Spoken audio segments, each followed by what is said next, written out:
माँ दुर्गा ब्रह्मचारिणी का यह दूसरा स्वरूप भक्तों और सिद्धों को अनंत फल देने वाला है। इनकी उपासना से मनुष्य में तप, त्याग, वैराग्य, सदाचार, संयम की वृद्धि होती है। जीवन के कठिन संघर्षों में भी उनका मन कर्तव्य पथ से विचलित नहीं होता है।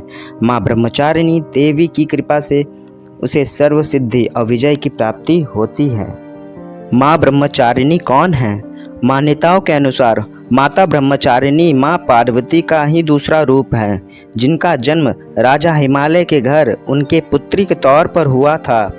माँ ब्रह्मचारिणी ने शंकर जी को अपनी पति के रूप में प्राप्त करने के लिए काफ़ी कठिन तपस्या साधना की और जप किए।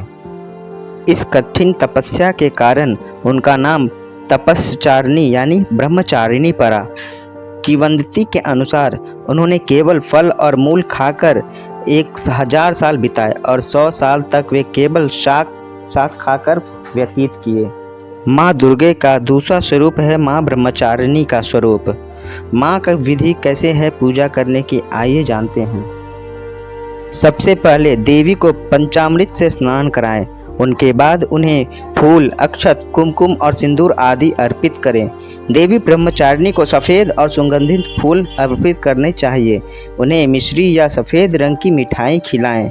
इसके बाद माता की आरती करें। आरती समाप्त होने के बाद पुष्य और अपने हाथ में लेकर माँ रानी का ध्यान करें और इस मंत्र का जाप करें। या देवी सर्वभूतेषु माँ ब्रह्मचारिणी रूपेण संस्थिता नमस्तस्यै नमस्तस्यै नमस्तस्यै नमो नमः। दक्षिणादा माभ्याम अक्षमाला कमंडलु देवी प्रसिद्धतुं मयि ब्रह्मचारिणी नूनम। ओम देवी ब्रह्मचारिणी नमः। तपस्विचारिणी त्वं हिं तापत्रय निवारिणी ब्रह्मद्रुआ ब्रह्मचारिणी प्रमाम्यहम्। शंकर प्रिया त्वहिं मुक्ति मुक्तिदायिनी शांतिदा ज्ञानदा।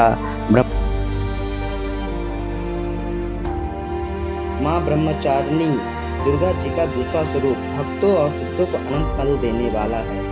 इनकी उपासना से मनुष्य में तप, त्याग, वैराग्य, सदाचार, संयम की वृद्धि होती है। जीवन में कठिन संघर्षों में भी उनका मन कर्तव्य पथ से विचलित नहीं होता। माँ ब्रह्मचारिणी देवी की कृपा से उसे सर्वत्र सिद्धि और विजय प्राप्त होती है। दुर्गा पूजा के दूसरे दिन इन्हीं के स्वरूप की उपासना की जाती है। इस दिन साधक का मन स्वाधिष्ठान चक्र में शिथिल होता है। यह चक्र अवस्थित मन वाला योगी और कृपा और भक्ति प्राप्त करता है।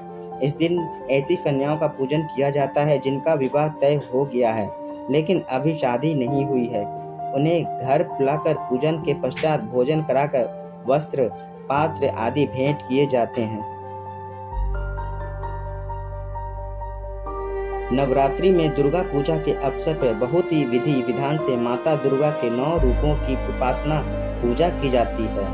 आइए जानते हैं दूसरी देवी ब्रह्मचारिणी माँ के बारे में। भगवान शंकर को पति रूप में प्राप्त करने के लिए घोर तपस्या की थी माँ ने। इस कठिन तपस्या के कारण इस देवी को तपचारिणी अर्थात ब्रह्मचारिणी का नाम दिया गया। माँ दुर्गा की नव शक्ति का दूसरा स्वरूप ब्रह्मचारिणी का है। यह ब्रह्म का अर्थ तपस्या में है। माँ दुर्गा का यह रूप भक्तों और सिद्धों को अनंत फल देने वाला है।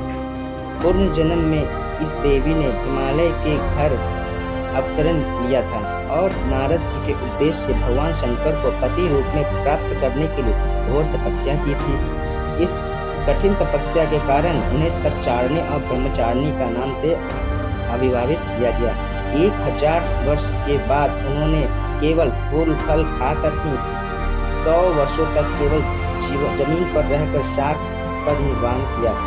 कुछ दिनों तक कठिन उपवास रखे और खुले आकाश के नीचे वर्षों और धूप के घोर कष्ट सहे। 3000 वर्षों तक टूटे हुए बिल्व यानी पत्र खाए और भगवान शंकर की आराधना करती रहीं। इसके बाद तो उन्होंने सूखे बिल्व पत्र खाना भी छोड़ दिया। कई हजार वर्षों तक निर्जल और निराहार रहकर तपस्या करती रहीं। पत्तों को खाना छोड़ देने के कारण ही इनका नाम अपर्णा नाम पड़ गया। कठिन तपस्या के कारण देवी का शरीर एकदम क्षीण हो गया। देवता, ऋषि, सिद्धगण, मुनि सभी ने माँ ब्रह्मचारिणी की तपस्या को अभूतपूर्व पुण्य कृत्य बताया, सराहना की और कहा, हे देवी, आज तक किसी ने इस तरह की कठोर तपस्या नहीं की। यह आप ही से संभव है। आपकी मनोकामना परिपूर्ण होगी और भगवान चंद्रमौली शिवजी आपको पति रूप में जरूर प्राप्त होंगे। अब तपस्या छोड़कर आप घर जाइए। जल्द ही आपके पिता आपको लेने आ रहे हैं। माँ ब्रह्मचारिणी देवी की कृपा से सर्व सिद्धि प्राप्त होती है। दुर्गा पूजा के दूसरे दिन माँ ब्रह्मचारिणी की उपासना की जाती है। इस देवी की कथा का सार यह है कि जीवन के कठिन संघर्षों में भी मन विचलित नहीं होना चाहिए। माँ दुर्गा पार्वती का दूसरा नाम है। हिंदू